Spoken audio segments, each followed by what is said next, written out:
Let's start with the first session. I will invite the first speaker this morning, Francesca Conti from the American University of Rome. Let me tell that this panel is called Imagination and Embodied Knowledge in the Therapeutic Process. So the first speaker is Francesca Conti with a contribution titled Asking the Body to Heal and to Start Moving, Experiencing Unexpected Auto-Induced Trance while Dealing with Chronic and Acute Back Pain. So I will now share the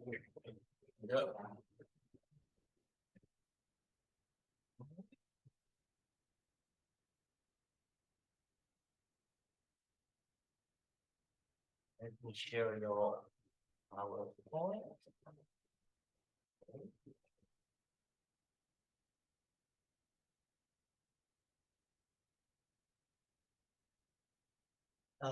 So before you start, I would like to remind you that each speaker has 20 minutes, and then at the end we will have a question time at the end of all the 4 contributions of the morning. Okay. So the floor is yours. Thank you, and thank you for inviting me. It's a pleasure to be here. I actually started here as a student more than 20 years ago. I spent 1 year only here at La Sapienza before moving to the UK, but it's quite special to come back for this opportunity. So thank you to Emily and to everyone for offering me this chance. And my talk is a very personal talk because I'm talking about my experience with my own body and pain. And it's a talk I have spent quite a lot of time thinking about it, what I was going to share and why.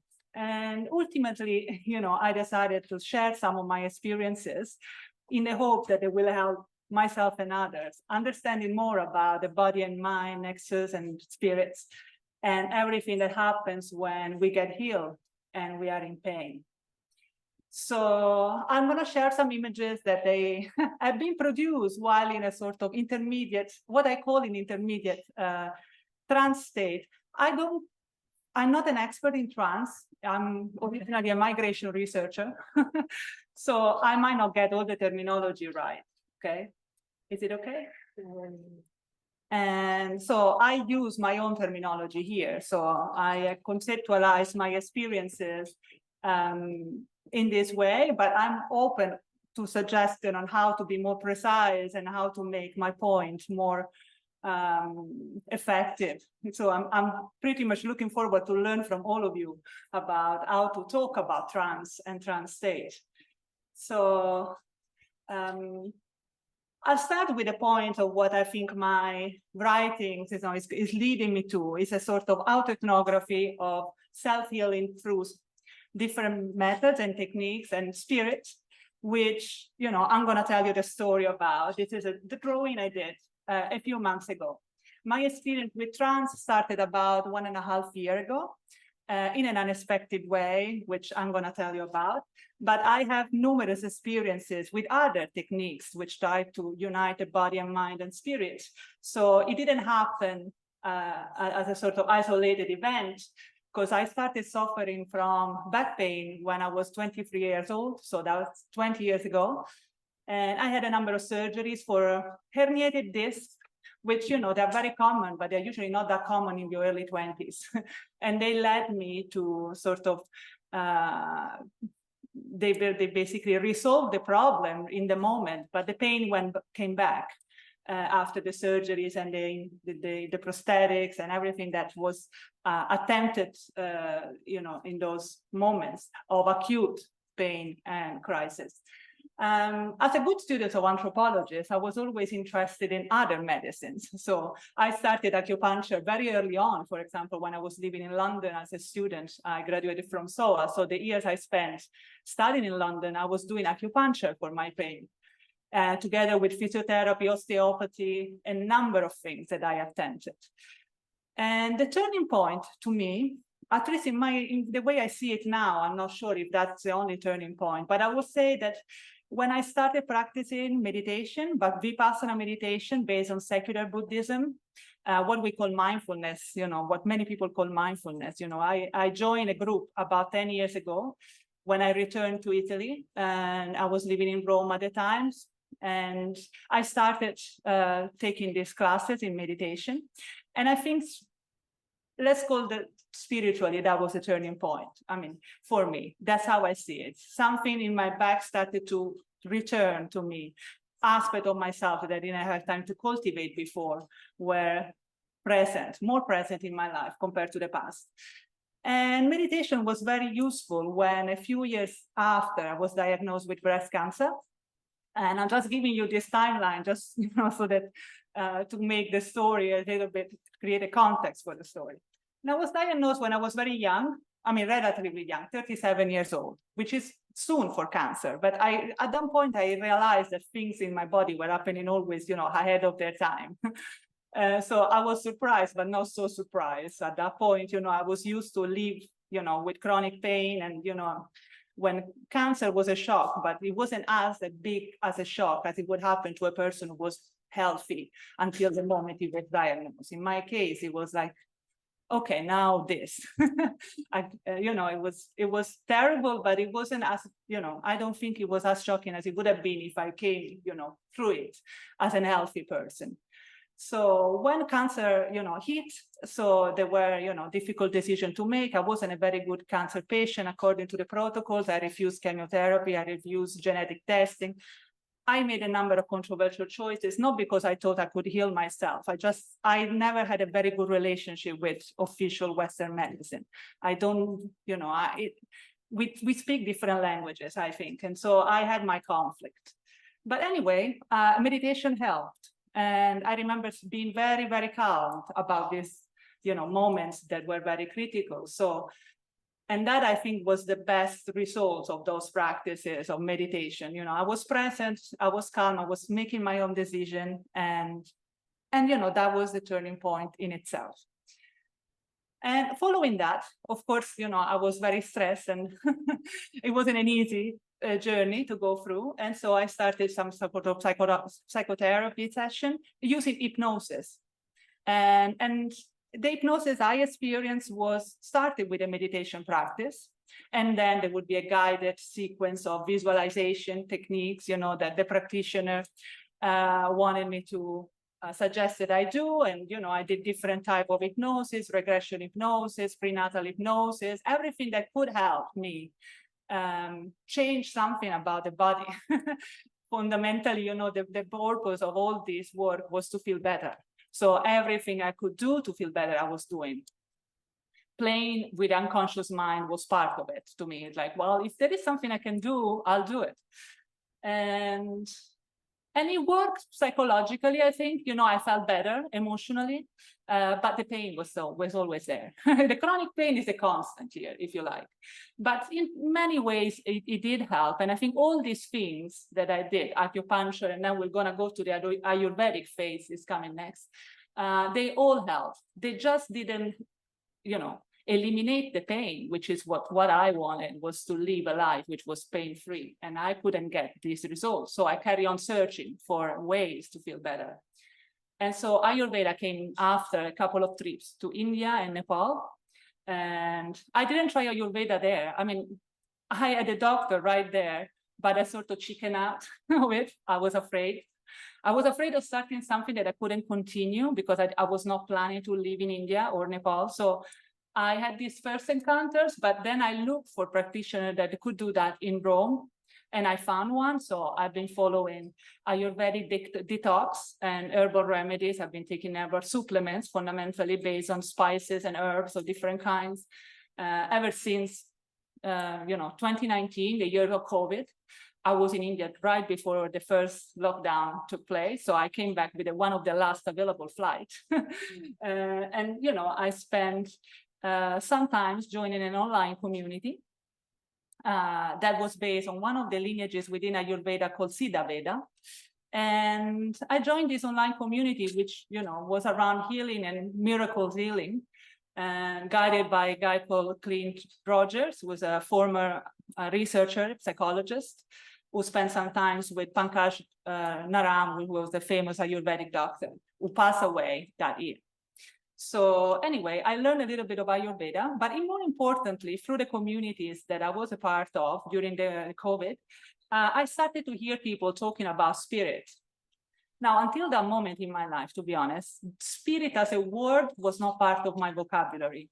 I never used that word before, I think.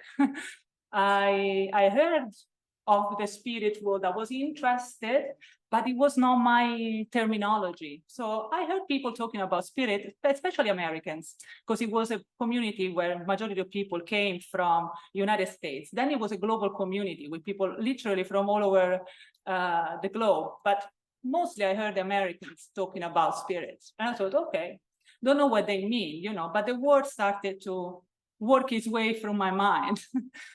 And in one of these calls, there was a meeting with a woman, but I'll show you the picture, was a British woman called Danny Dakin. And she was 80-something years old when we met her.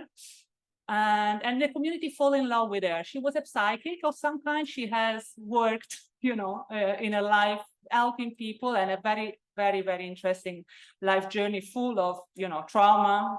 Was a victim of sexual abuse as a child, then developed different sort of, let's say, techniques to help others, including and based on also the presence of spirit and what she called her spirit guides, which for me was a very vague concept to begin with. But anyway, I joined a group of volunteers who helped putting together the book about her life. That it was one of their last wishes. And we collected a number of sessions, including my own. If you get the book, you'll see that there is also the session we did together over Zoom. This was during the pandemic. And she gave me an exercise to do. The exercise was very simple. It was about asking my body what it wanted and searching for a yes or no answer.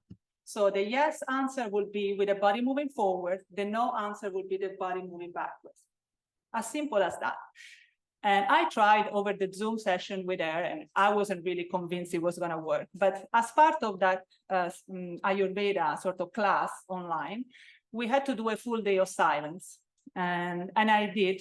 I went to Villa Pamphili, which is a lovely park here in Rome. I spent the whole day there doing the similar, you know, sort of meditation retreat style, you know, sort of alternating walking meditation with sitting meditation, spending the whole day in silence.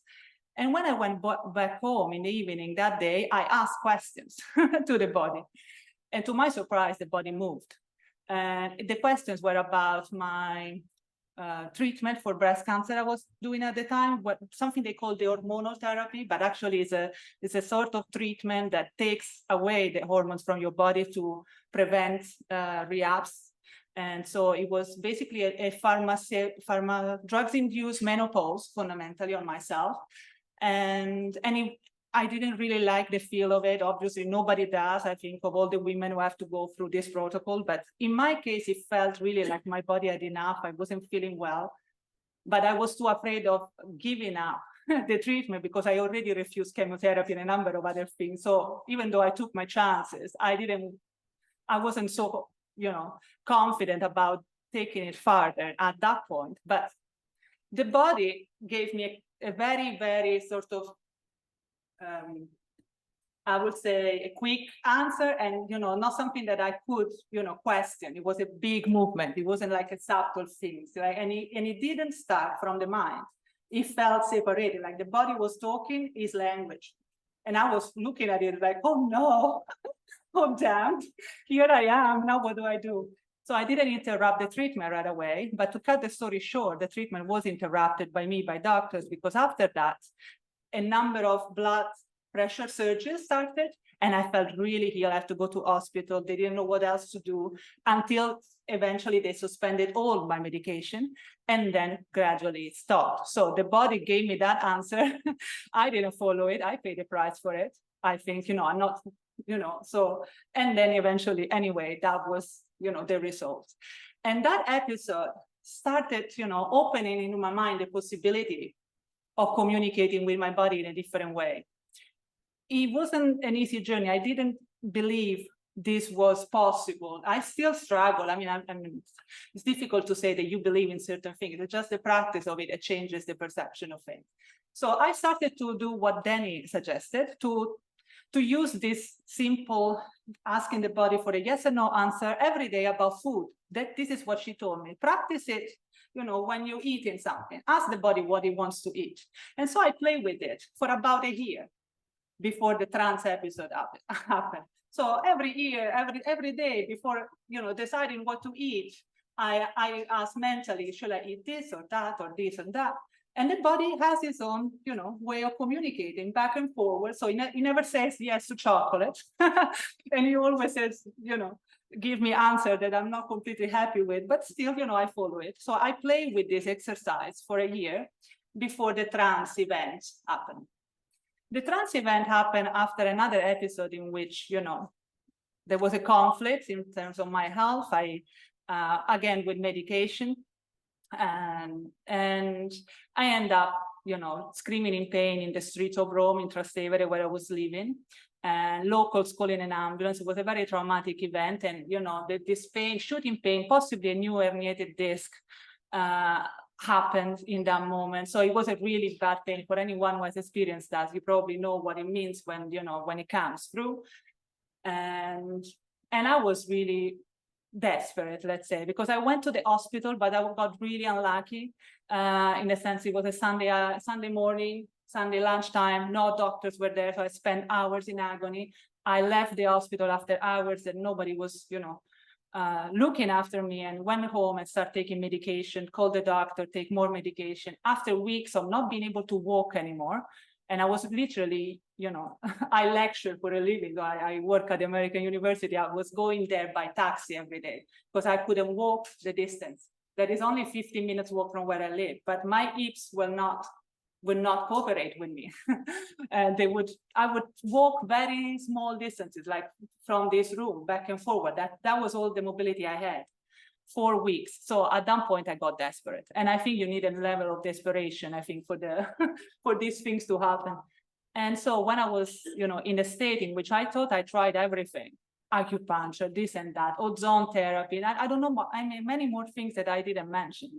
And I was back in a very acute sort of pain. At that point, I sat on that chair that you see in the picture, which is a little broken now because of what happened. But I sat on a chair in a state of meditation, trying to calm my mind, because, you know, acute pain also agitates your mind. It's not just the body. I felt agitated because I thought, what am I going to do now? And I sat on meditation, and at one point, I just gave, you know, sort of an order. Let's call it a command. I just asked the body, I said, look, I don't know what else to do. If there is a solution for this, you better do it. Start moving, because we cannot live like this. You know, it's too little mobility. I cannot live a life like this. I'm used to chronic pain, but I'm used to chronic pain that I can somehow manage. That pain wasn't manageable because I couldn't walk. And, you know, living Trastevere on cobblestones, you know, it's not an even surface to walk on even. So it was even more complicated. And to cut the story short, the body started moving in a very, very intense way. So I reached a state of trance, as Professor Lupo was saying, without taking anything. I was all on, you know, between me and my own body and mind. So I didn't expect the body to move, but it moved a lot. It moved for hours, doing sort of exercise that I found in the book from Andrew Lowen, you know, The Joy of Surrendering to One's Body, the therapist. So I found, you know, these depictions of this exercise that they resemble more or less. I was touching my hands on the floor and then backwards, rotating, doing things. 3 minutes. 3 minutes. And this is what happened. I mean, the story, the first phase, the intense phase, lasted 3-4 days. I was like in a high, on a real high, for days, like a long weekend. And I was very afraid of losing my mind. Now, I know dissociation is a Western ethnocentric concept, but it felt like that. I thought I was going to lose it. That was it. And so I sort of talked to a few people the week after, but I kept it as sort of like a secret, didn't speak to anyone while I was on that sort of state. It was a conscious state because I could stop it if I wanted to, but it felt really wrong to stop the body from moving because the body was moving spontaneously, doing sort of training, sort of yoga, a sort of physical exercise. Nothing weird in the sense of, you know, the body is doing, but it was the type of exercise that if you're really stiff, you don't attend even, you know, so if you have a really strong pain in your body, you're not going to attend that type of stretching or that type of posture. Well, the body was going on extreme there. So there are a number of things that happen. Bending to touch my hand on the floor, that's a constant of it. And then also trance walking, which I created those terms. I don't know if it existed, but, you know, when I was trying to walk a little bit, I would also feel like I was walking and like snapping the fingers to keep a sort of rhythm with it. and it was all weird. It was really an interesting, entertaining experience, but scary at the same time. And the high intensity lasted a few days at the beginning and then a few weeks. And then it slowly sort of became something more manageable until the present day. Where it's, you know, it's something I still experience, but in a very low intensity sort of way. So I don't feel in trance necessarily. But if I go on the exercise that the body proposed to me still every day, and at different times of day and night, so I'm not always happy with it. Sometimes it's 10 o'clock, 11 o'clock at night, and I feel the body starts moving, and I'm like, no, please, not again. But it still happens in that way. So it's not something I control entirely. Okay, so I still think it's a sort of trance-induced in that sense that it doesn't come from a rational decision to start these exercises again, but it still happens. But I think, you know, to conclude this, that's what I'm hoping for, and it's both a wishful thinking and a sort of conclusion, is to sort of integrate this state of mind as much as possible in my life. It certainly did provoke beneficial turns. There's some benefits. I have an MRI from before and after. My neck has increased, so improved, for example, with all the exercises. So I don't have any interest in ending the experience of sitting down and ask the body to stop doing it. I'm not going to do that because it brings some benefits to it. I might be sometimes unhappy with this sort of demand of exercising, but I still think he has its benefits. And then I'm more interested in learning more about this. So how did it came about? What does it mean? And, you know, how is this comparable to other experiences around the world? So this is what I hope to learn from you all. And I hope, you know, my account was at least entertaining for you to hear. So thank you. And sorry for going over the time. No, just a few seconds.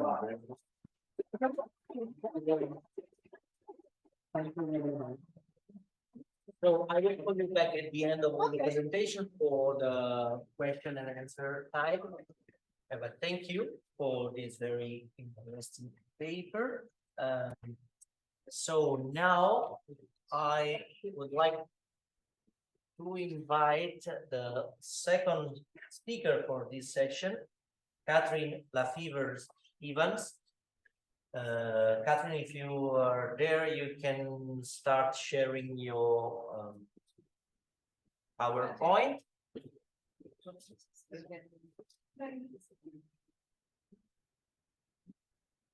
And okay. Good morning, Kathryn, or good night. What time is where you are? It's night, I think. No, it's. We cannot hear you. Can you activate your microphone?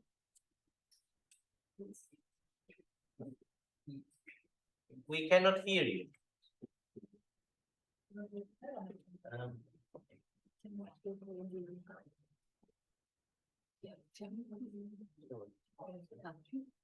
Okay. Your mic was off, so we couldn't hear you.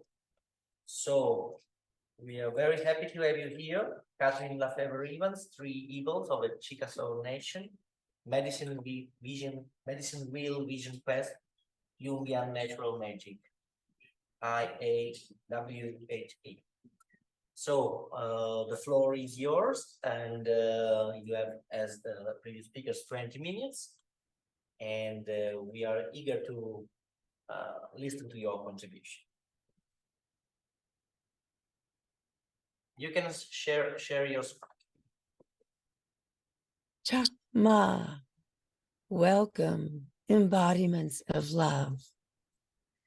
In the spirit of Saint Francis, the animal shaman, we open the oracle to honor all of creation.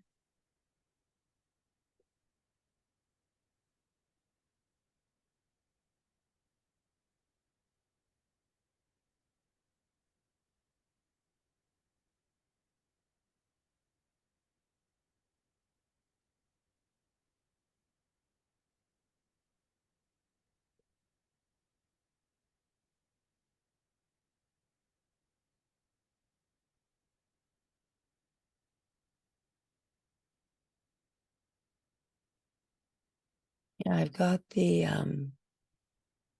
bar up above is. Yeah, you should go to slideshow. There we go. Yeah, the bar up above was stopping that. Beginning.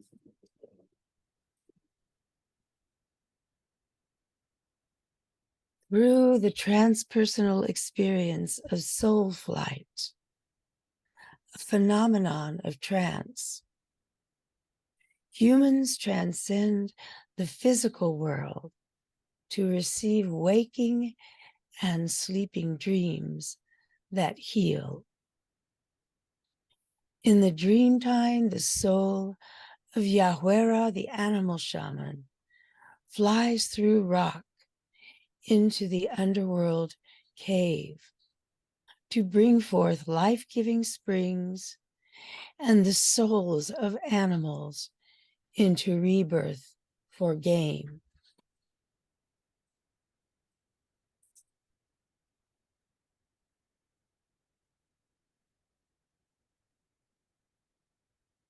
Our body as world tree or celestial axis connects the below world with the above world.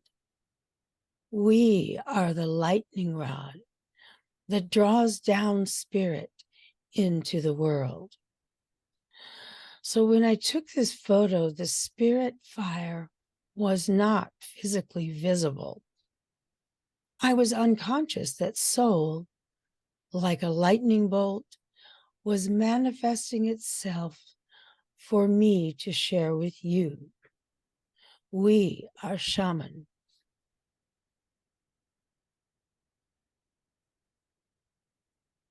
Ritual grounds the imagination in the central shaman stone, then transports the practitioner into the spirit world through shamanic flight.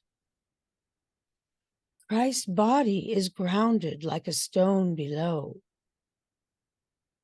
while his soul ascends to the heavens. This spiritual process was practiced by medieval and Renaissance devotees of the art of coincidence of opposites, where the soul is experienced in the heart center as celestial blue transcendence.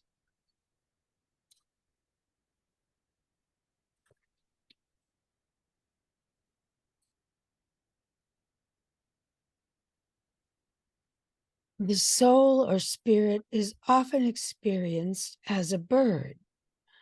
The shaman becomes raptor spirit guide, whether eagle, vulture, falcon, or hawk. Michelangelo's depictions on the ceiling embody the coincidence of opposites. Their musculature is heavy, yet their bodies appear to float. Infused with spirit, their bodies themselves are experienced as soul in flight.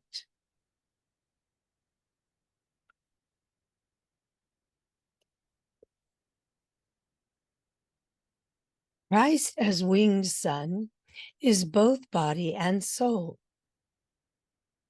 The queen below gazes into the speculum sophicum, mirror of the sage, where the microcosm is reflected in the macrocosm.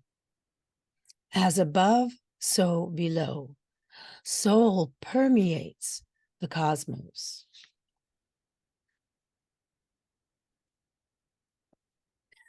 On this ceramic mirror back, the hand in the center of the earthly sun tells us that this is a shaman in ritual costume holding the shield. The mirror reminds the shaman or queen that they are merely a reflection of Great Spirit in service to all of nature. Feathered serpent or Quetzalcoatl encompasses the highest and the lowest of creation, from eagle to serpent. As the cosmic sun, her wings span the full extent of creation as her soul circles in flight. Native American shamans have recorded vision quest and flight imagery as petroglyphs or pictographs for over 15,000 years. The shaman's song also embodies his soul, which is seen in the dream time as a miniature personification of that sage or shaman. So when Pythagoras is said to have visited Italy, it means his soul personified was seen wind walking in the dream time by Italian devotees, perhaps as they were reading his teachings. Books infused with the spirit of their singer or writer embody that sage. The storyteller sings like the Quetzal bird, manifesting spirit that can be seen as yellowbird or as firebird. When Kawayasu Paiutes tell a story of yellowbird, they are singing about a spirit or soul.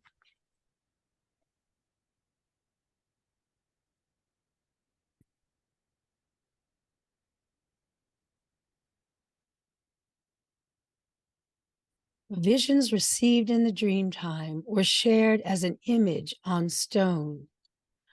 The image of Thunderbird conveys that the shaman received the lightning spirit capable of bringing rain. This stone image is a permanent reminder of that soul flight experience. Chaco Canyon is a vision quest site where ancestral Pueblans built astronomical stone observatories to receive wisdom from the star ancestors. Sun, moon, stars, and constellations were drawn down into the stone to help regulate Puebloan seasonal calendar. Firebird Phoenix swallows the sun. For this photograph, I was conscious that Spirit was rebirthing herself for us. Soul is sometimes experienced as a cloud, a gray or white veil that lifts off from the body effortlessly. Sometimes perceived as a miniature sun within our body, possibly the soul's purest form. Sometimes shamanic flight would take them into the cosmos to bring down to us a broader perspective of the world. This calendar spiral measures the seasons using reflected light. In soul flight, These concentric circles may also represent a vision of our solar system or even our galaxy. Shamanic soul flight, vision of black god Chak Orion. He is the cycles of time. Shamanic flight is often depicted as ascending a sky ladder. Our soul's work is performed in the dream time, whether in a waking dream or sleeping dream.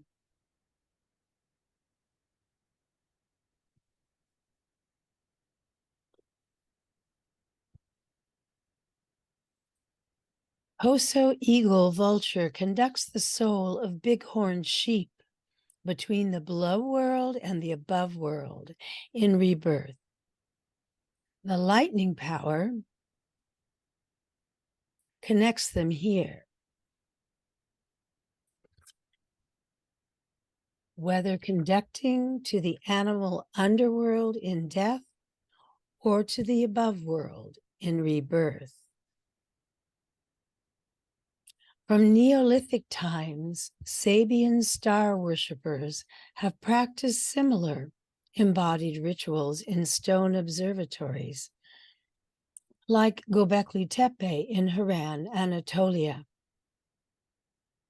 Astral images that captured the Sabian imagination became their animal spirit guides.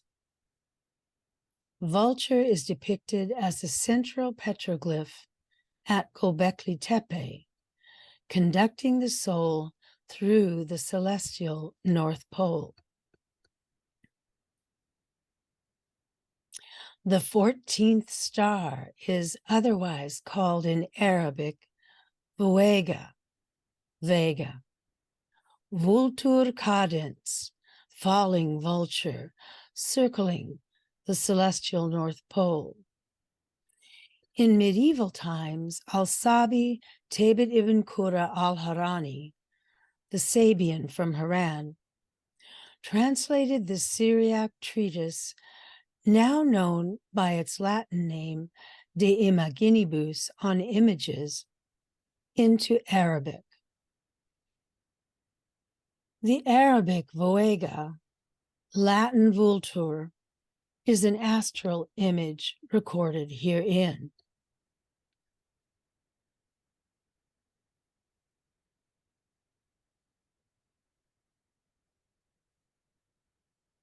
Vultur Voega conducts soul through the celestial North Pole.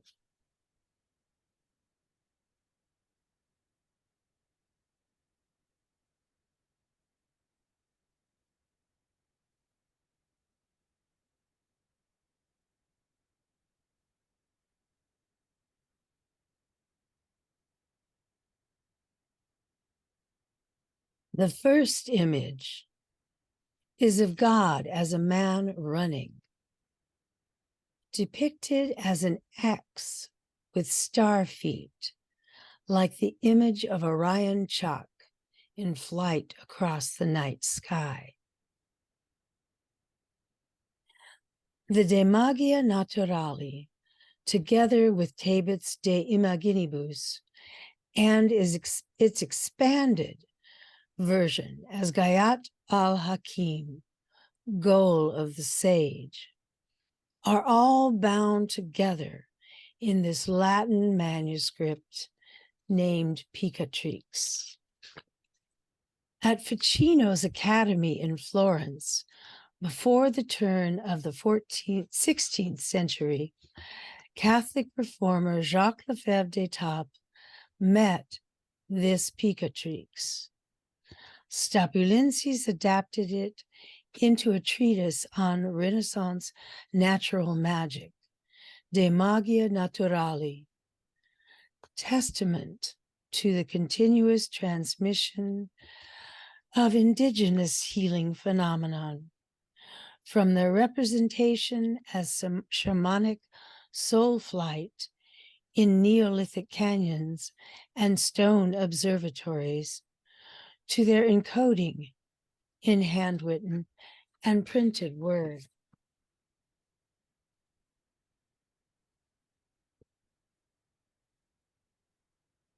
Chickasaw animal shaman and Pleiades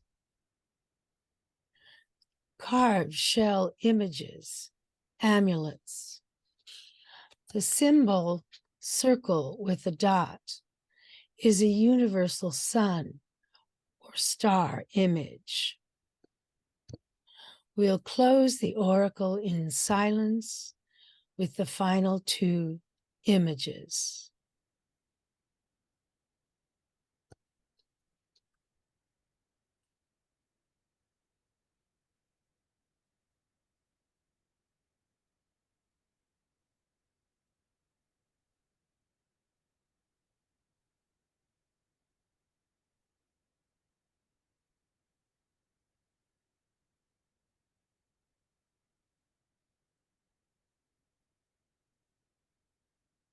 Thank you very much, Kathryn, for this soul flight. You're welcome. Thank you. Thank you very much. So, as I said before, we will collect the questions at the end. So stay tuned for until the end of this panel, and then we will have like roundtable with all the people who presented their research. In the meantime, thank you very much again. And I will invite now the next speaker, Adriana Maldonado of the Open University, presenting a paper titled Attentional Control and Trance, Key Elements of the Yogic Experience of Well-being.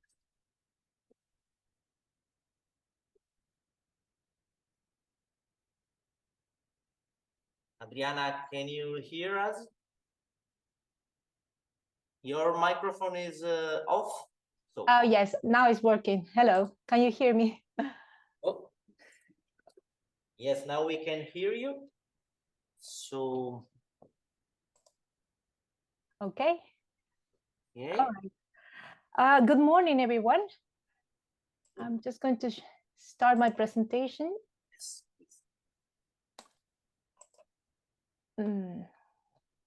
Okay, is this working? Yes. Yeah, oh, great.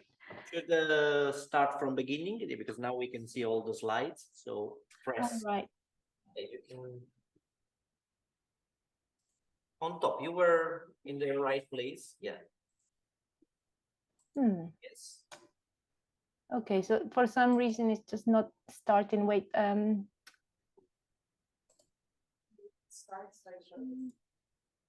On the.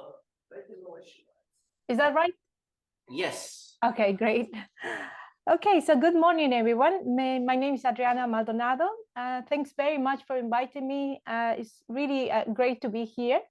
When I first heard about the conference, seeing these two words, trance and healing, I got really excited.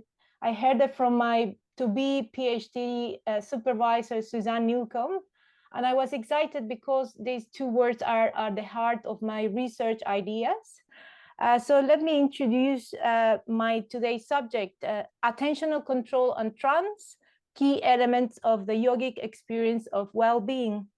My initial idea was to find something, a subject that will allow me to go through the history of yoga, something like a common denominator that would remain from yoga's first definitions to our modern days. And that's something that the common denominator, I argue, are concentration or attentional control and trance.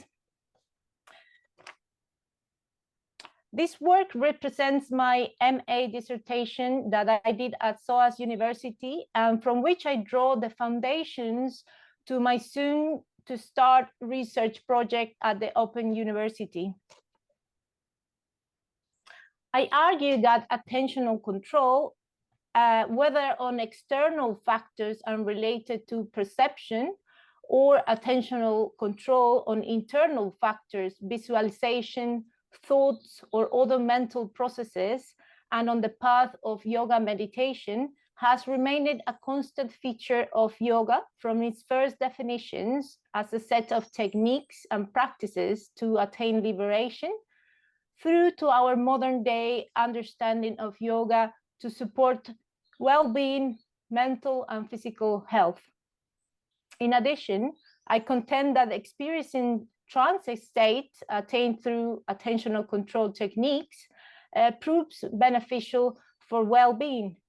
In recent years, several research studies have demonstrated that yoga promotes well-being. National health institutions like the NHS in the UK use yoga as complementary treatment in healthcare. And scholars, teachers, and practitioners seem to agree that yoga has transformative nature that can support well-being.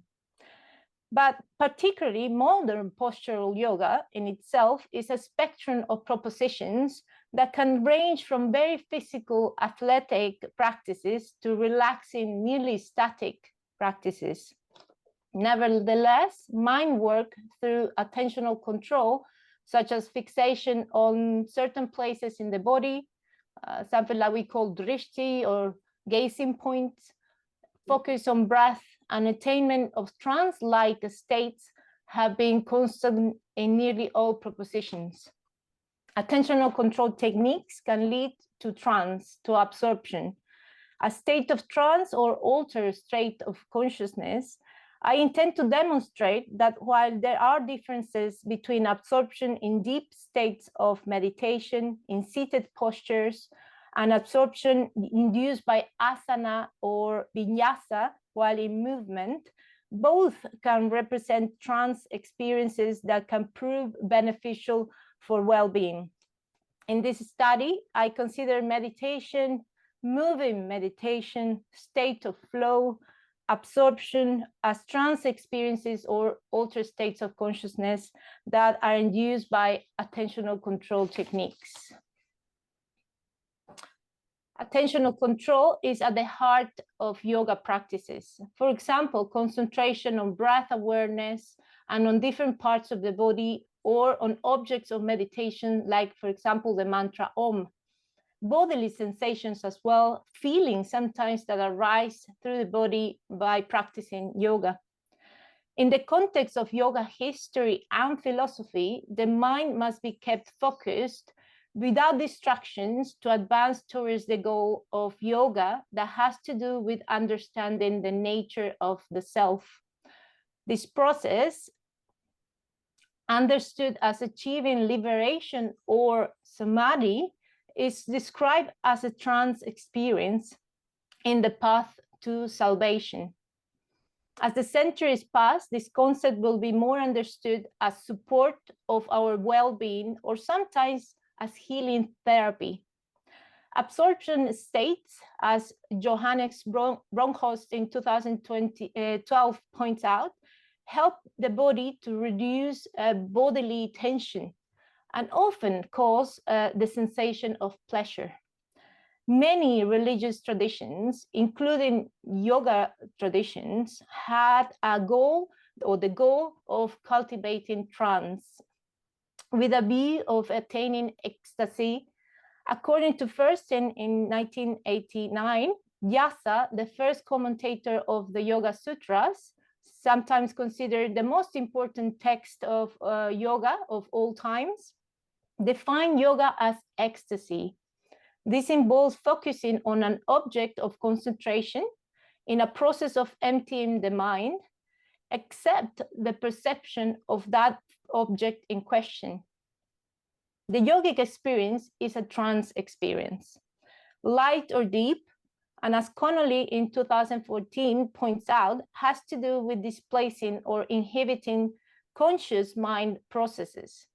The method used to induce this trance affects the experience of trance. From the very first definition of yoga, before the Common Era, attentional control and trance are features. Yoga is understood as the process to attain a deep state of trance and is the state of trance itself, where the individual is free from pain. As the centuries pass, different techniques will be proposed, initially involving processes of sitting in meditation, and later including breathing techniques and bodily postures and movement.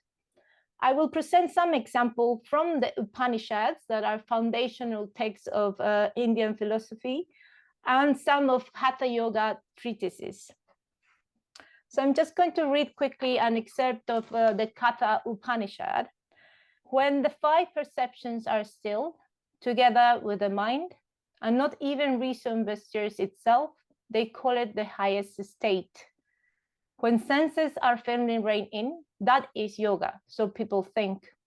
From distractions, a man is then free, for yoga is the coming into being as well as the ceasing to be. This excerpt of the Katha Upanishad, according to Mallison and Singleton in 2017, is the earliest definition known of yoga, dated to the 3rd century BCE, and is a clear example of the importance of mind control and state of trance. The Patanjali Yoga Shastra, that is the Yoga Sutras plus the first commentaries known that have been written by Vyasa, is a very clear example of both attentional control techniques and trance states. Patanjali's system is a progressive path involving concentration, breath work, to bypass the turnings of thought entirely by restraining bodily actions and stabilizing the mind, as David White argues.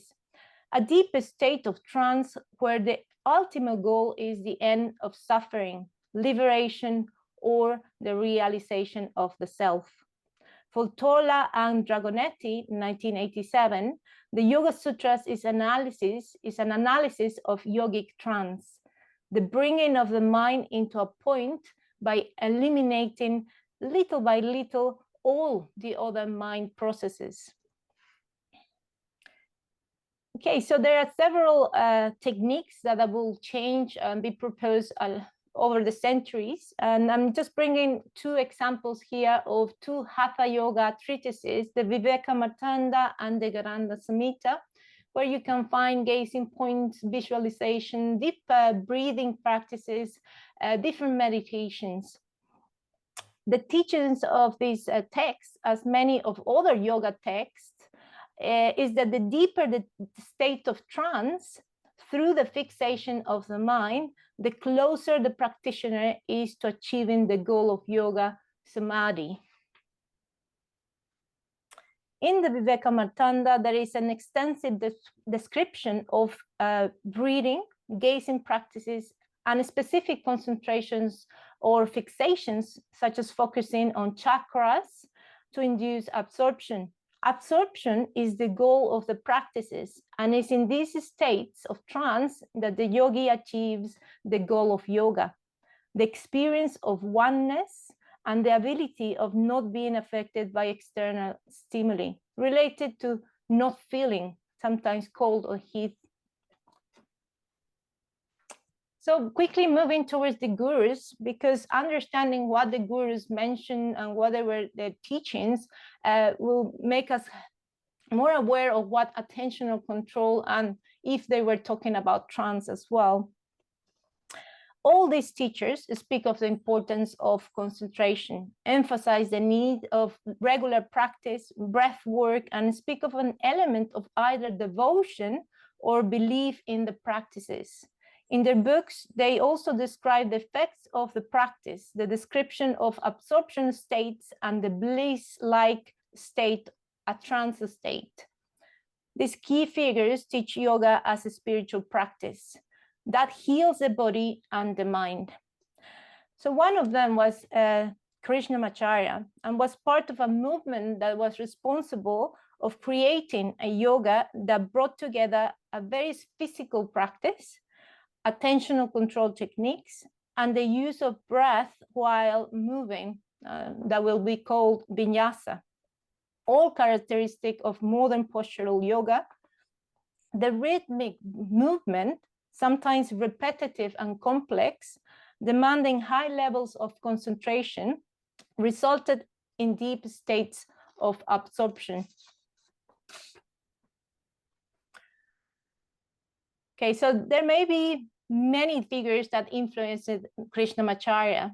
And one of them was Vavanarao, who was the responsible of recreating or reformulating the famous sun salutation, Surya Namaskara. And I'm going to just quote him. It will give you a wonderful sensation of self-control and self-awareness when you can match the rhythm of your breathing with the rhythm of the exercise. You will feel rhythmic all over and in accord with the great rhythm of life and the universe. Vavanarao, Krishnamacharya, and other contemporaries transform yoga from a static exercise to a dynamic one where techniques of concentration lead to experience absorption states. Okay, so am I okay with time? Right, so let me continue then. Another important guru is Shivananda, and I'm just quickly going to quote him. When there is deep concentration, you will experience joy and spirituality intoxication. You will forget the body and the surroundings.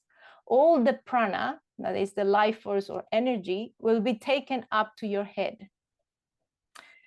As well as reviewing what the gurus, a bit of history and the text, I also conducted a mini ethnographic research in order to consider perspectives of current practitioners, teachers, and scholars. And although there were several different points of view, and there was no agreement of definitions of meditation and meditation as yogic trance, all my interviewees describe processes of focusing attention in order to meditate or perform postures, as well as describe similar absorption-like states and positive effect after the practice. In addition, they all included descriptions of some deeper, positive, sometimes transformative-like long-term effects of yoga on their well-being.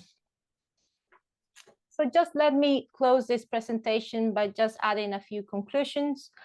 As I said several times, attentional control or concentration is at the heart of yoga.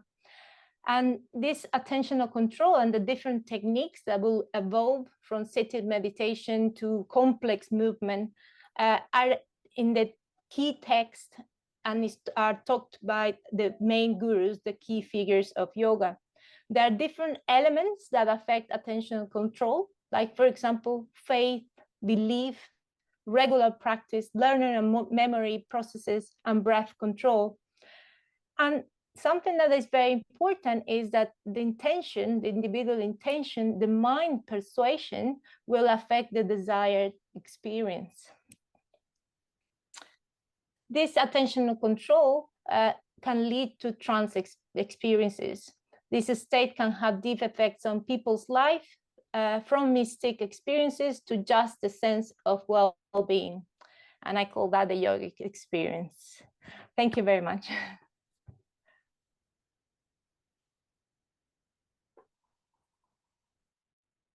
Thank you very much, Adriana. So we'll now proceed to the last presentation of the morning, and then we will recap the session, inviting all the speakers to answer questions from the public or from home. So there are, okay, the slides. Oh.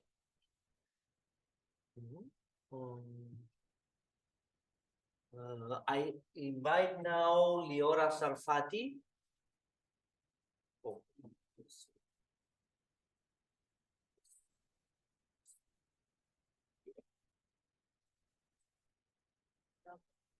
Adriana, togliamo il aspetta il microfono. Sì, sì. Così e rimuove gli occhiali e appuntiamo il nostro email. Appunto, esatto. Ok. Ma c'è una presentazione che non riesco a...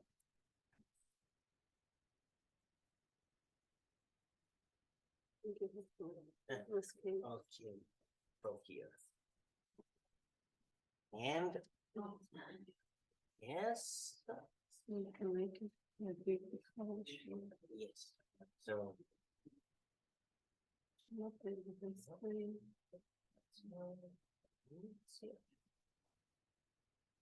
okay, so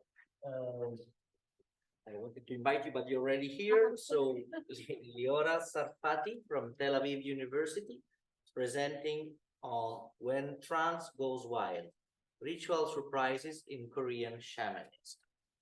So let us share your presentation.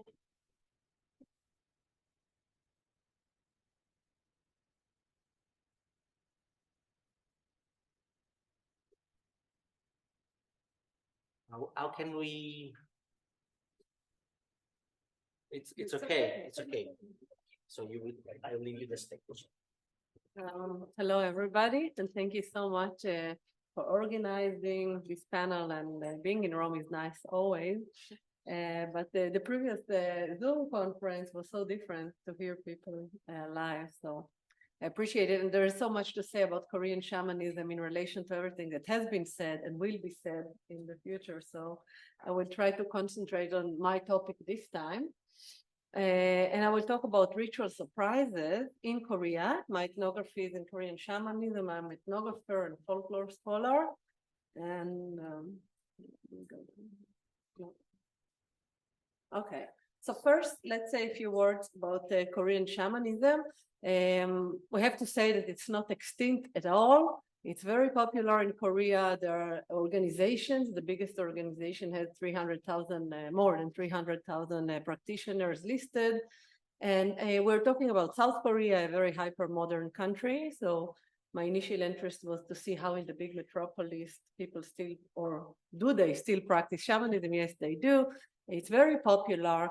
And Seoul is an area considered a northern style shamanism. In literature about Korean folklore, they like to use the term charismatic shaman, and it means that they use possession trance. It's called in Korean Shin Nerim. Mudang is shaman, and Shin is the god. Nerim means descending. So the god is descending into the body of the practitioner, and that's the name of this shaman style. There are many, many regional variations, but mostly it's divided to the northern Shin Nerim shamanism or Mudang, the people who get trance. And then you have also people that in Korea, they are called Mudang, and they're not getting into possession at all. There's no trance. And they are the southern style. I will not talk about them at all. But the interesting part for us for this conference is that the possession trance is the basic difference between all the different kinds of northern styles and southern styles. So it's, do the people that mediate between people around them, patients, communities, they mediate between them and the gods and the spirits, do they get into trance or not? So it's interesting because in the traditional Korean culture, that was a very basic differentiation. So the people who are in the southern style that we will not discuss today, they get a profession in a hereditary manner. So if the parents were, they learn the practice, they know how to chant and dance. When you look at the ritual, the dances, the chants, the offerings are almost the same as the northern style. So that's not a difference. People can sing and dance and feed the spirits and the god. Do they get into trance or not? So I will talk about these shamans that go into Shin Nerim, the god descending to their body. And they also have to learn material arts, song, and dance, but they are not born into the culture of shamanism like the hereditary ones. So how do they become shaman? The gods descend into their body and demand them to become shaman. So I talked about it elsewhere, I think in this other conference, about the Shingyang, the illness of the gods that make a regular person into a shaman. It's not our topic today. Today we will talk about people that are already shamans, which, I mean, of course, it's very interesting to talk about the process, but not today. So after they become entranced with the spirits possess them, they begin to learn how to become shamans. So not every person that gets the God become an actual practitioner. And the process is of apprenticeship, which is of course in Seoul with the 20 million people. It's not living in the shaman house and doing cleaning and learning from her. Most shamans are female. 80 to 90% are female shamans in Korea. So of course the apprenticeship has changed. They come to the shaman, they record her while in ritual, they film her and they study at home. So, you know, like university changes, shaman apprenticeship also changes how they learn. But during the learning process, the possession is not an issue. So there's no problem for them going home and doing it on their own. When they get possessed, they do have to get the help of the supervising shaman, because in the beginning, they don't know how to control the possession. So that's one point where the possession goes wild, when the trance go wild, when they're not trained, when they're in training and they don't know how to control the God illness.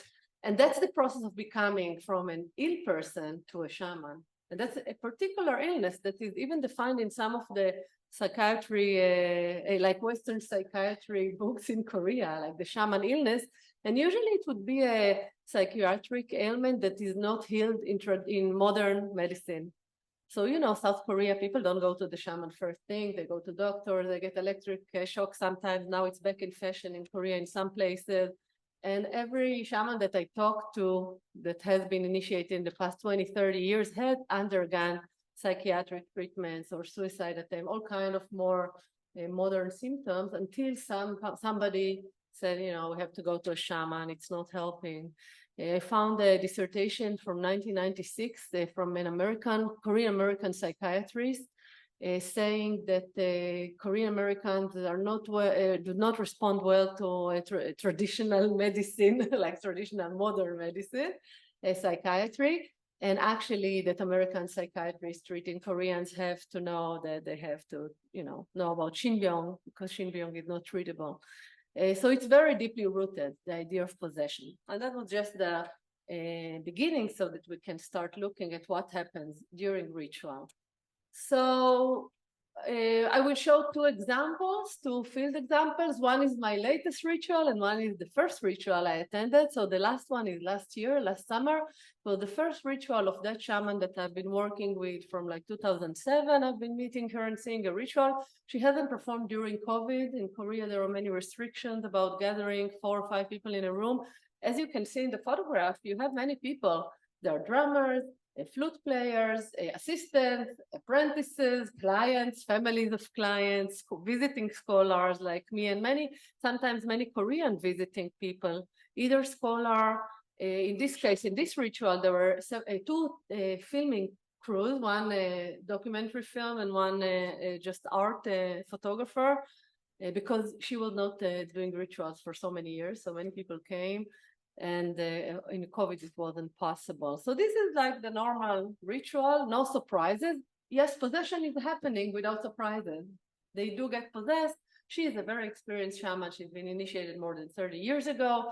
She can go into trance. We don't even see that she goes into trance. She like dances. They go round and round turning. And she's like suddenly speaking the word of some god, and the apprentices are questioning her. For the new apprentices, it's a different story. They jump, they get very wild in the beginning. But for the very experienced one, it's like a very elegant ritual. So people don't always understand that possession is involved, because it really looks like the Southern style when it's very practiced person. She goes in and out of trance. Also during ritual, she will change many costumes. You can see here. You can see a rack of outfits, many outfits, and actually that's one of the ways to ask for a certain spirit to descend. So she will wear a certain outfit and start singing a certain ritual song, and then a certain spirit will know that she is supposed to descend. She's inviting the spirits this way. And that's part of the expected. That's part of the tradition. So that's what they learn. They learn what to say to each spirit, how to feed them, what to do. We can see in the other photograph another something that happens that involves trance but is not a surprise. She can invite people from the audience to dance, and they will wear this green costume that is the ancestor costume. So it's a general costume, and it would mean that they're inviting some of their ancestors to kind of descend into their bodies. They don't always go into trance, the guests. I mean, that's an American filmmaker from Los Angeles who stayed a year in Korea. He has Korean ancestry. So he was wearing that and dancing with her, and she's encouraging the spirits of his Korean ancestors to enjoy the party. But some people get, I mean, you can see people becoming kind of possessed at that point, or behaving possessed, or falling to the ground. Not in this case. So that's the normal. I'm trying to say that in Korean shamanism, possession and trance are the normal state. It's not a surprise. Now let's go to the surprises. And another expected thing I added, just so that we will be on the same ground. Many bravery acts happen. They play with knife, they stand on knife, they dance on knife, they kind of stab themselves. But this is, again, the expected within possession trance, especially with spirits like the spirit you see on the left, a spirit of warriors from the past, from history, some of them very famous. Even Genghis Khan comes occasionally. General MacArthur, the American who brought the Americans into the Korean War in the 50s and kind of saved South Korea. He's venerated by shamans that were originally from the north, and or maybe the older shaman was from the north, and when they ran to South Korea because they knew communists would not like shamans, so they feel that General MacArthur saved them, so they worship him. So generals come, and when they come, they want to see a knife and kind of brave acts, and that's again the expected. Also, another expected thing is to have a lot of meat offering, animal offering. You can see on the left, on the green mat, it's chunks of meat. We'll meet them later, but that's still the expected. Because especially generals, they like to touch blood, feel blood. And if it's not warriors, it can be like kings or high officials that are long dead. Okay, they're kind of ancestors, but they can help in negotiating with the supernatural. So they like to have feasts that involve meat. So they show them the meat, and they cook the meat, they eat them. So that's part of the expected. And it's not strange. After they manage to appease the god and the spirits to get the results, it doesn't have to be healing ritual. It can be really a ritual for success. Somebody wants their daughter to go into a good university, so she wants to invite all the spirits to bless her, and there won't be any noise in her room, and she will be fully concentrated and everything. So it doesn't have to be a healing ritual, right? After they do everything, they want to see if the gods and spirits are happy, so they do this act. It's very common in the northern style. I almost haven't seen any ritual without this part. It's after many things happen. This is already the afternoon. The ritual started the day before in the afternoon, and the shaman, the head shaman, she takes the whole pig, she puts it, you can see the trident is standing on a very narrow kind of rice puddle on top of something. It's like 100 kilos, and she has to balance it and leave the hands, and they can take half an hour. This time it was very fast. How does she do it? Well, they balance it, of course, but then it's not balanced. It means the gods are still not happy. Usually it will involve a lot of money. So this pig doesn't have money bills on it because she managed to balance it right away. I don't know if it's because she's experienced, because I've seen her like before COVID not balancing. So for the Koreans, it means that the gods were not receptive until she can really leave it and sing maybe 10 minutes and the pig is not falling. So when the pig is kind of imbalance and falling, they put a lot of money bills on it, which would be money to buy things for the spirits and gods. So it can be buying a new bell for the shrine. So every time they bang that bell, the spirits will be happy. There's negotiation and money. But this is a success, no surprises so far for our introduction. Now what happens when the trance goes really wild? Because this is not the wild part, this is the expected. What happens when they don't seem to be able to control the spirits? Usually the spirits will be spirits of ancestors that suddenly appear in an unexpected manner. For example, and that's from the same ritual, the client had an issue with she was involved with shamanism. She learned to be a shaman, and suddenly her children starting to have mental issues, and she had older children. So she was worried that maybe her initiation was not good, and her spirits are not happy. So she went to this shaman, IAWHE, which is a different shaman from the one that trained her. It happened. People change teachers. So they were doing this for the whole day, and the pig was balanced, everybody was happy.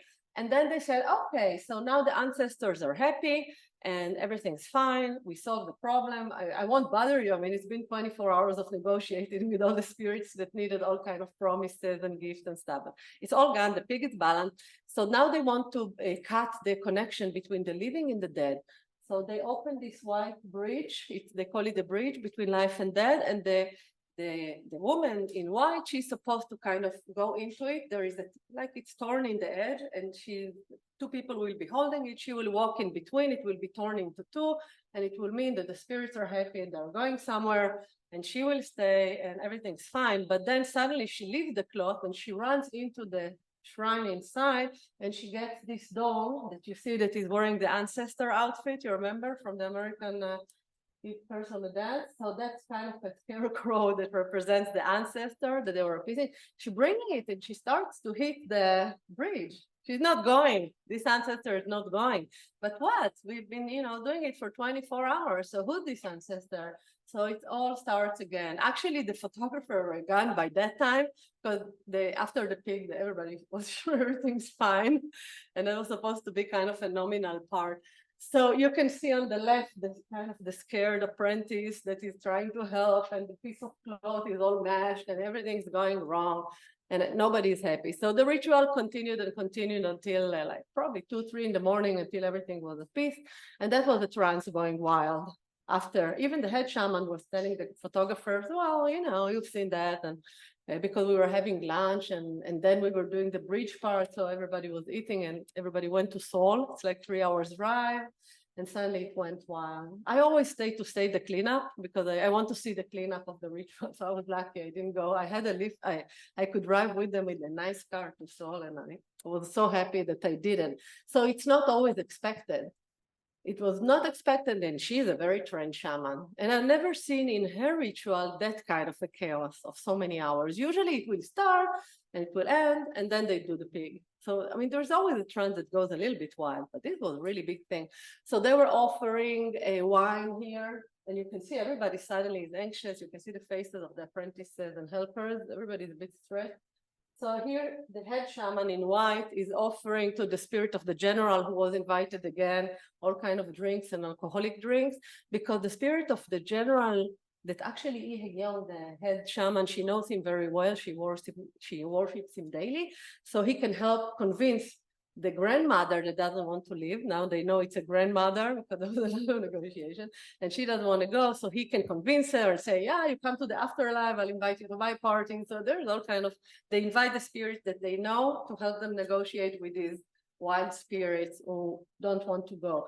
The reason they don't want to go is usually that they have grudges with the living. Something happened when they were alive. They don't want to go until it's resolved. So many secrets are revealed in this process. And that's why the healing happens right there. So here, the head shaman is trying to convince the woman who is possessed by a grandmother not to sit on the meat chunks. Remember the meat? It was very orderly. She was stabbing it with knife. It was like 2 hours. She wouldn't leave the meat. Eventually, it turned out, I'll make the big story short, it turned out that this woman was murdered, the grandmother, or at least the spirit said, but the family, they never acknowledged it. So when they were appeasing her and everything, it was according to the normal family story. She died and they didn't go to her grave. Well, this can be arranged. But that was a secret, and it took many hours to reveal. So a trance goes wild when there's something really wrong that has to be amended according to the spiritual perception of the Korean. So that's one story. I won't show the end, but it ended up, but it took many hours to get to convince her to accept, to tell her the family knows now that she's here, her children are here, everybody knows now, we will, what can you do? Let's say that the grandmother really was murdered like 50 years before. What can we do? The only thing we can do is acknowledgement. And so they were negotiating how to make her feel good. Now I'm showing you, now I'm showing you the before and after. So this is another ancestor. That's my first ritual in 2005. They are feeding a wandering spirit outside, and suddenly, oops, the drummer, something's going wrong.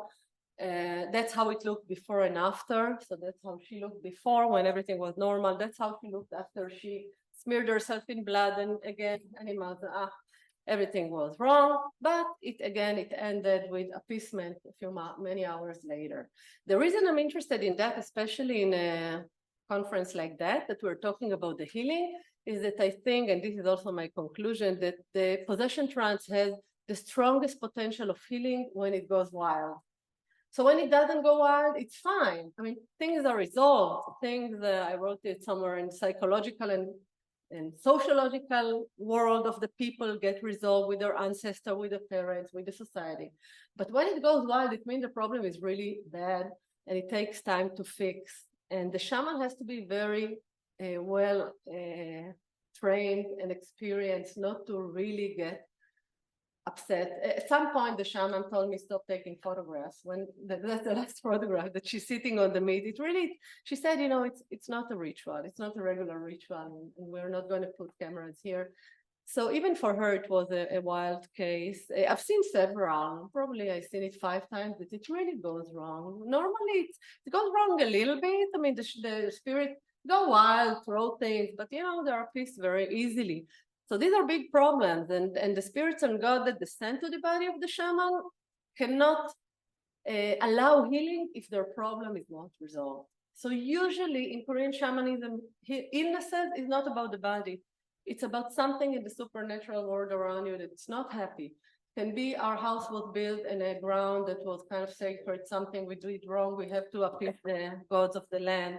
Can be usually it's ancestors, sometimes it's spirits of nature or places, and the healing cannot be achieved if there is no end to this thing. And sometimes, in this case, it wasn't the case, but sometimes they cannot solve it even in one ritual when it goes that wild, and they just schedule another one.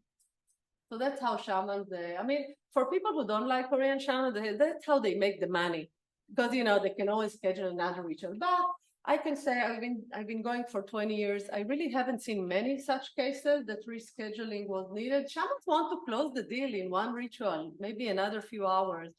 And people have serious problems with the world of their ancestor, with unresolved grudges. And they usually, when it's done, it's done. Like after I interview the clients, after some time, most of them say that it really changed their life. I know people that said they were healed of cancer and all kinds of things. You know, we are phenomenological researchers. We don't really know why and how people were healed. But some people are around us for 20, 30 years after the rituals happen. It could happen maybe in other ways, but they feel more at ease. So I think the healing potential of kind of catharsis, bringing the big problem, happens when the trance go wild. Let's finish just with a happy picture of a shaman managing to cross the bridge. These are many spirits of people who died in Korean War and don't have graves. So they are potentially very dangerous. They do the ritual every year. The families gather the money. Their trance go wild there, but eventually they always finish on the right time because it's scheduled in a park that closes at 5. So I've never seen this ritual go really wild. Maybe it had discontinued in COVID. They did it in some other place, but good end can happen in a trance that goes wild. That's my story. And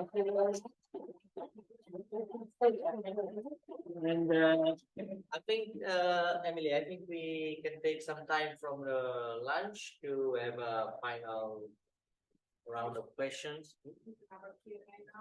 Yeah. So, Francesca, would you like to join us? And also our online speakers. I think we can start a Q&A session, and also people from home can ask questions. If somebody from the room, maybe it's better if you come here to ask your questions, so that also people from home can hear you.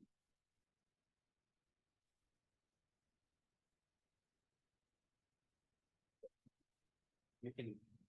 All right. Yeah.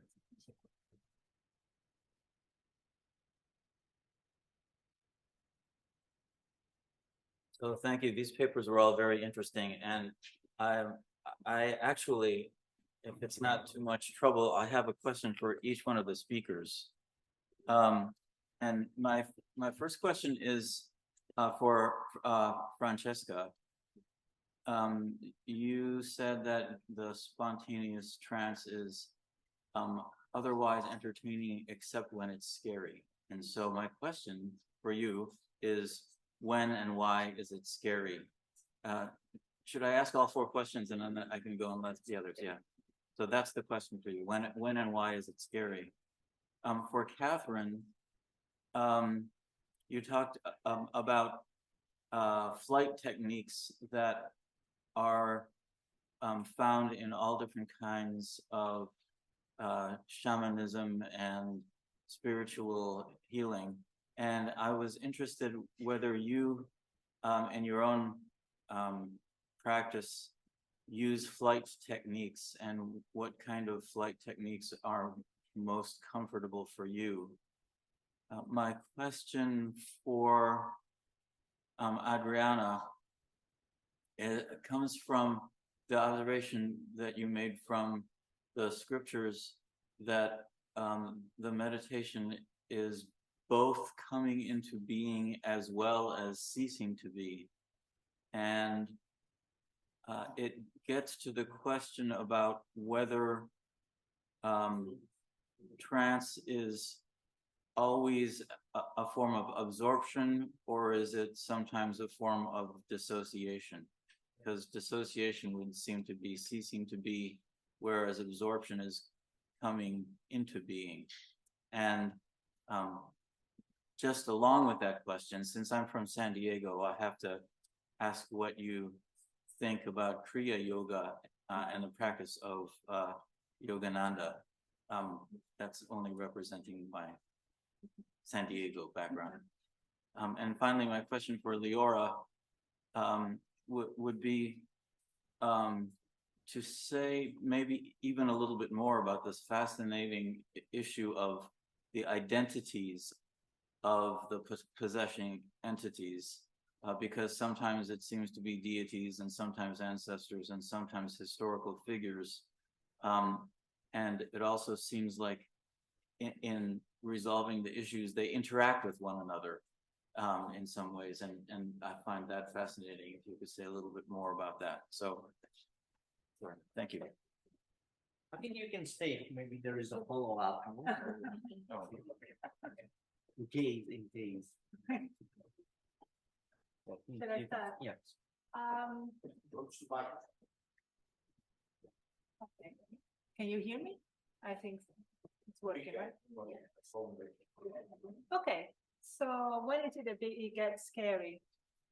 In the first moments in which it happened, because it came as a shock, I was very afraid of what was happening. I couldn't believe it was happening in that sense. So I was scared of, I was afraid of the intensity of it, the fact that my body was moving so much for such a long period of time. So then I would fall asleep, I would start again the day after, it would start again the day after. For 3-4 days, it was like continuous, and I was afraid of losing my mind in that sense. Later on, that's when the intensity started to be a little bit less.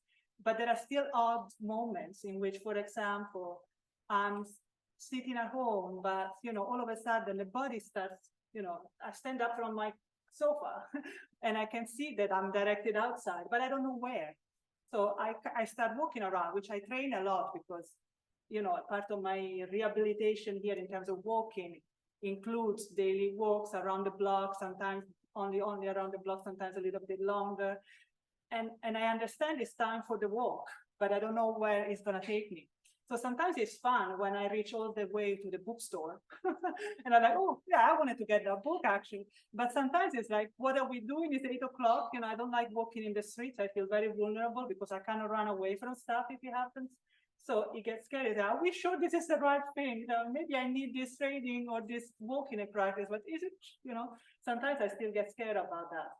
I trust it more than I did at the beginning because now it's been ongoing.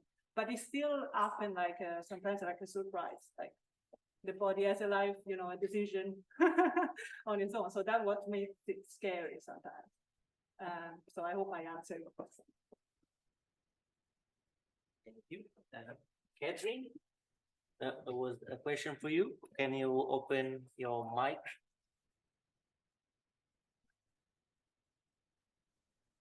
Thank you for asking. That's a really poignant question. There's a lot of answers to that.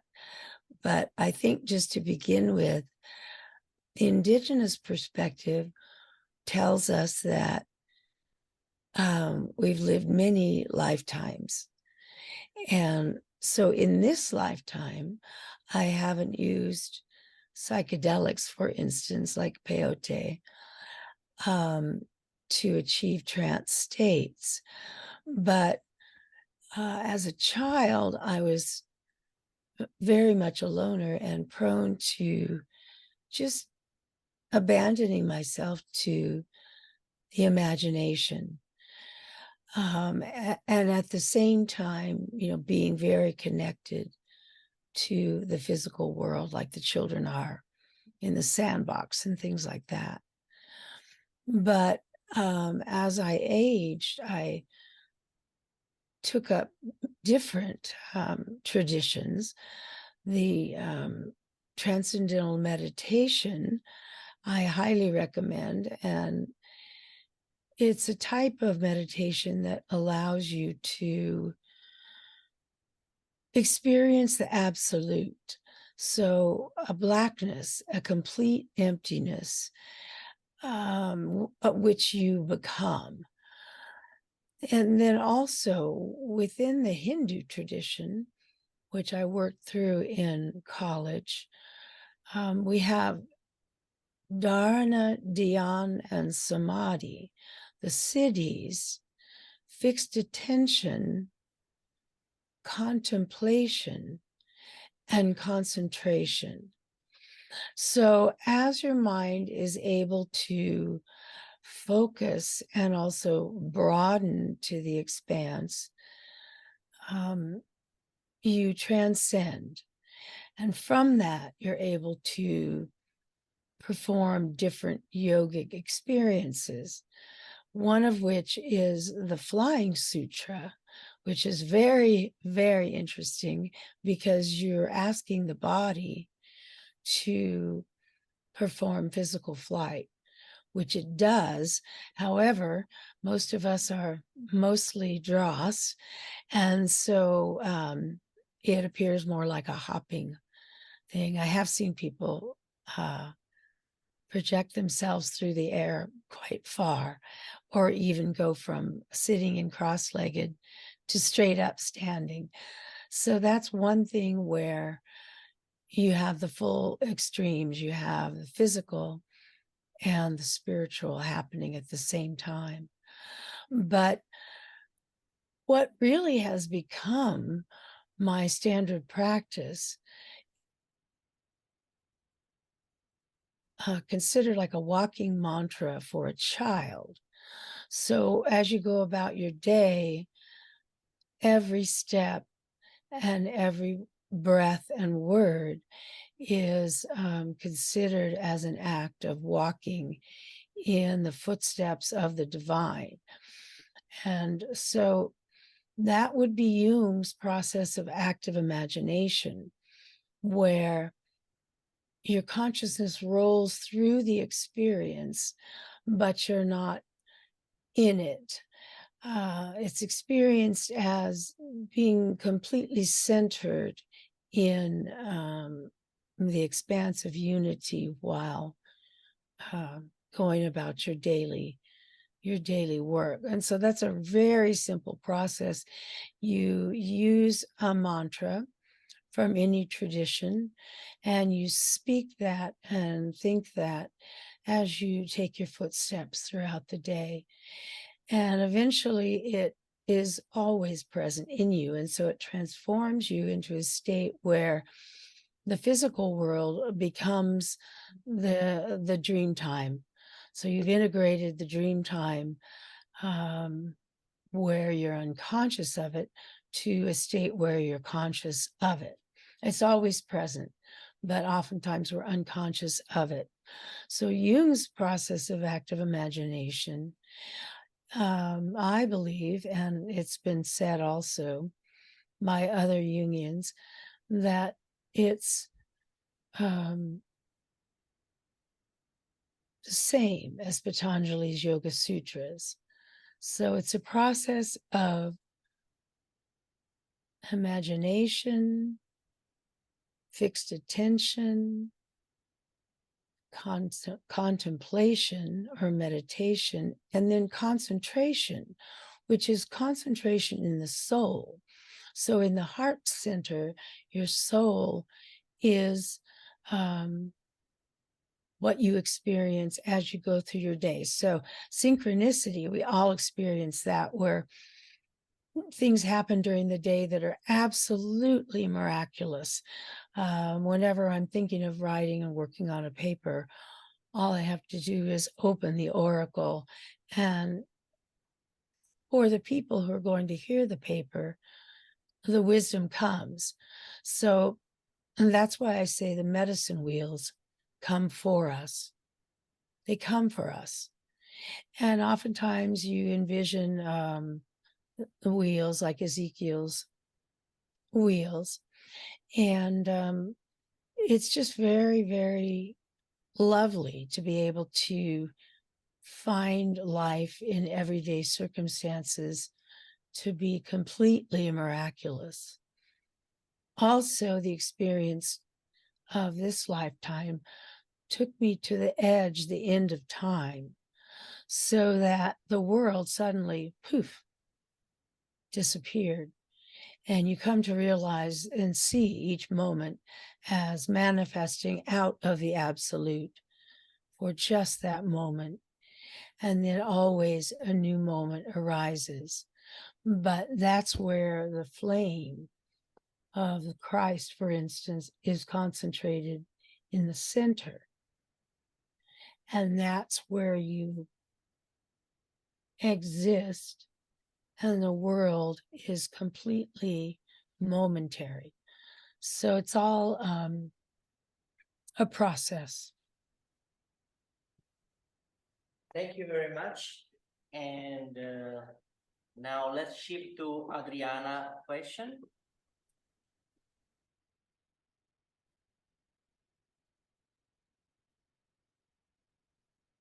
Adriana, your mic is off. Yeah. Thank you. Can you hear me? Okay. So thank you for that lovely question. Beautiful question, really. Considering that the Katha Upanishad was written about 3 centuries before the Common Era, I think that question would have created a philosophical debate among those different branches or different groups that were exploring with trance. For example, you'll have a different answer from a Buddhist perspective or perhaps a Jain perspective. And if I have to answer that question with a modern perspective, I would say that experiencing trance via different attentional control techniques will definitely have a transformative effect. So that means that the person, and this is with my modern way of thinking, person will stop being the person that used to be because of this sort of transformation via experience. And the second question was about what I think about Kriya Yoga. And I think it's a really interesting question, but has a lot to do with history, really, because Yogananda, as far as I know, went to America with the idea of really being successful in spreading the love of yoga. And he tried to, in a way, fit yoga and the different techniques that he was exploring, mainly meditation, with different spiritualities. But the important thing for him was spirituality. So was being spiritual, whether you are a Catholic or you were belonging to a different religious tradition. So yeah, I hope that helped. But those are my answers. Thank you. Thank you very much. And let's come to the last answer from Liora. Yes, I didn't start with the basic. Maybe that answers your question. In the Korean tradition, people, spirits, God, deities, all kind of supernatural demons, and they all live together. And although the dead have their place and the deities have their place, they all kind of merge around humans. So there's a reciprocal relationship always. And that's why they can come and go and visit. And that's why there's, I mean, every time that you bother some spirit or some spirit is not happy, something can happen. So it can be spirit, powers of nature, deities. They all general are considered ancestors of the Korean nation or something like that. They're also treated as ancestors in a way. And about the entities negotiating among themselves in the supernatural world, that's the main tool of Korean shamans to help appease spirits that are difficult to appease. So that's why we meet these generals when the trance is wild, because these are people that the shaman has their own, they call momju. It's like protecting deities that she venerates on a daily basis in her shrine. For example, the general would be somebody that she knows, and she talks to him and prays to him every time. So when there's a problem, they would call these deities. These deities can discuss in their world with the ancestors. That's kind of how it works. It's very fluid. It's not very constricted, and every shaman has their own pantheon, and every client has their own pantheon. There's no one set of gods or anything like that. Thank you. Yes, yes. So thank you very much for responding to those questions. I think it's amazing to think of all these different traditions in terms of comparisons among them and the comparisons of the experience, but also in terms of the globalization of these phenomena. That, you know, you're talking about Korean shamanism existing in North America. We're currently working on, I see in the participants, Luis Munoz Villalon is on screen, and he's working with us doing a comparison of the Ignatian spiritual exercises with the exercises of Kriya Yoga that our colleague Isabel Castro is doing. And both of these are very different forms of meditation, but they're also very globalized forms of meditation. So that's the final comment. Both the globalization aspect and the comparative aspect are really intriguing about these. And thank you for being patient with these questions. Thank you very much. And I think we are running out of time, and you can keep your question for the rest, but I want to thank all the speakers of this morning, both in presence and online.